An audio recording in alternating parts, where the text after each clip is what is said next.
Hey guys, what's going on? This is Jay here from the JCast podcast, coming at you with another video. Today I figured I'd do something a little bit different for you guys in terms of the video portion of it.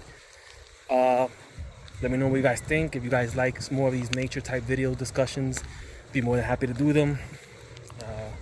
There's plenty of nature to be had where I'm from, so definitely something I can do if you guys are interested. I want to talk about something that I've been thinking about. I saw a Reddit post talked about marrying your high school sweetheart and how I think it was an unpopular opinion that says if you marry your high school sweetheart it's sad or something along those lines. And the comments took that poster to task, the OP to task, and in my opinion, for good reason. There's this belief in society that says, oh, you shouldn't marry young, you shouldn't settle down too young, because what ends up happening is sorry about the plane overhead. Because what ends up happening is you miss out on a lot in life in terms of adventures and experience. And I have to disagree with that. For the record, I didn't marry my high school sweetheart, so it's not like I'm biased to this. So the reason I disagree with that is because, what happens is, say you have your high school sweetheart and you guys kind of grew together a little bit, and you guys know each other, the ins and outs, and all that, fun stuff. You guys go through a lot together, you grow together, you enjoy your youth together, and then in your 20s and 30s and 40s and whatever the case is, you guys grow and you guys kind of grow together and you guys learn a lot about each other and you guys experience life together, and you don't carry, or you don't affect that person, you don't carry trauma and emotional baggage into that relationship because that person is all you've known, right? Now, people will say, well, don't you want to experience, life and with different other partners and enjoy life? You can enjoy life with another person, but the thing is this, right? Suppose you marry your high school sweetheart and you go through life with somebody who's known you since you were young, who's known everything about you, and you grow old together, you know almost everything about each other, right? And you become almost inseparable, right? And they become kind of like your lifelong partner, versus somebody who didn't have a high school sweetheart or chose not to marry their high school sweetheart because they wanted to experience life and do whatever, what have you.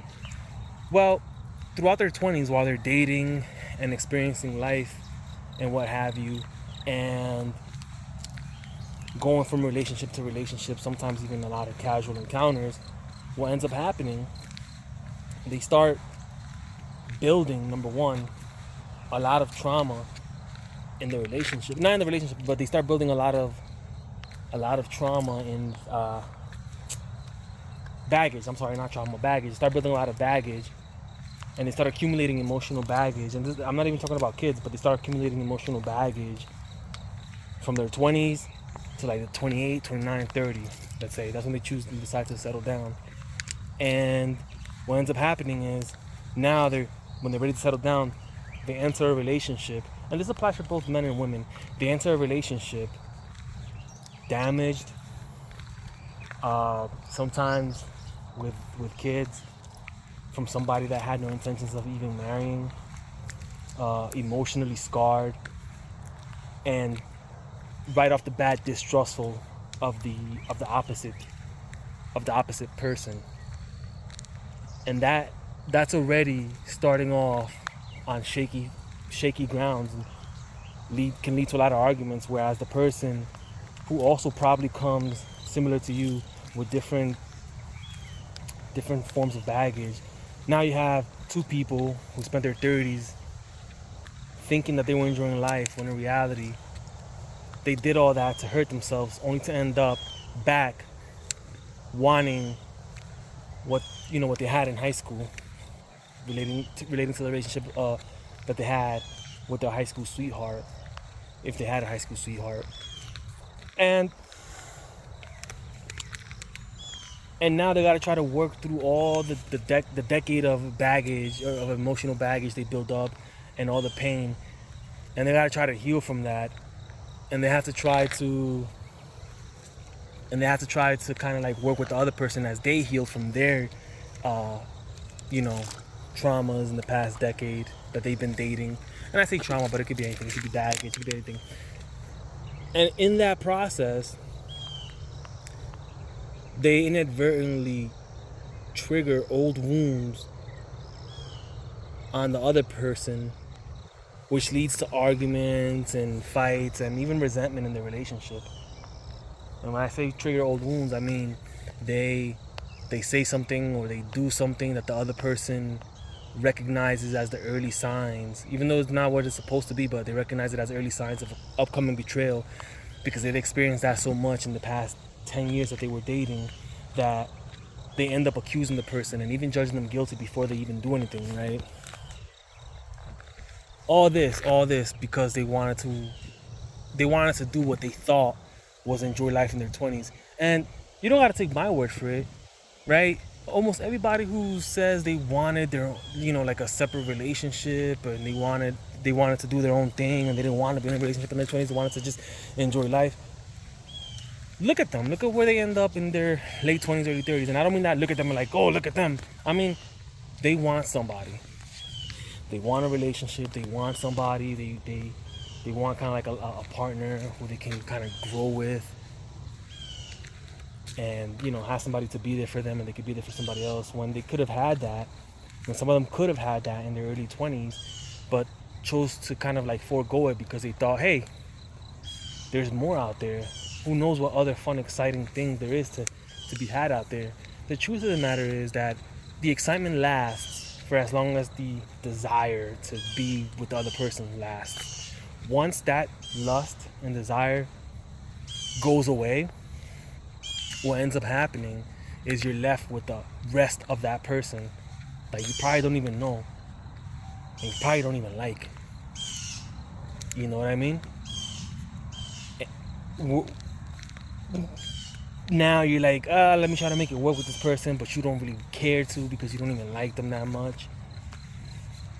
And so you go from that relationship to another relationship to another relationship to another relationship, accumulating all this emotional baggage. Some people even damage their ability to have a meaningful relationship with somebody after years of like kind of like sleeping around. This men and women, after years of sleeping around, after years of just gratuitous intercourse.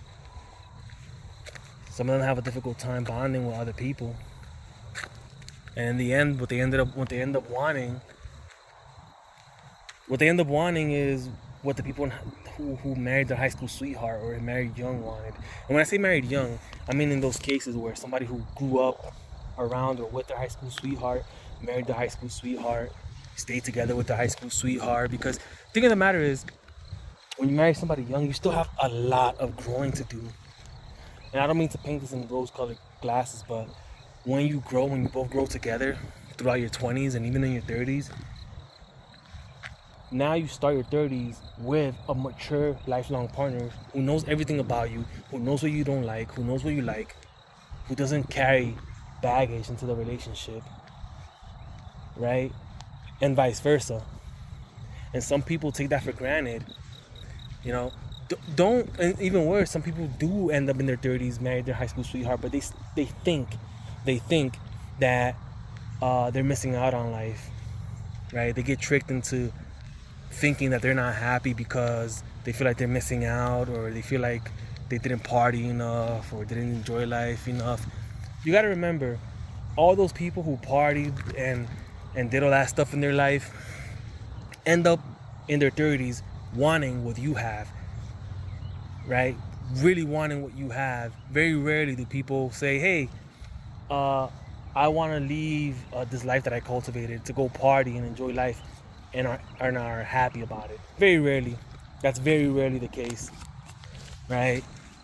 And regardless, if they might think they're happy at the moment, but only, again, late 30s, 40s, and they realize like, whoops, I messed that up.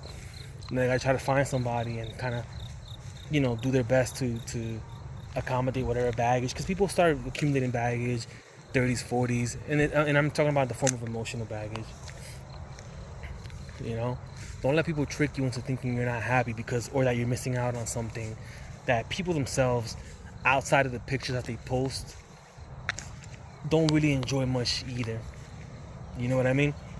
So for those of you who think that marrying young is not a good idea, be mindful. If the person you've been with is your high school sweetheart and they know almost everything about you and you get along with their families and you guys get along great, trust me, as a married person, trust me.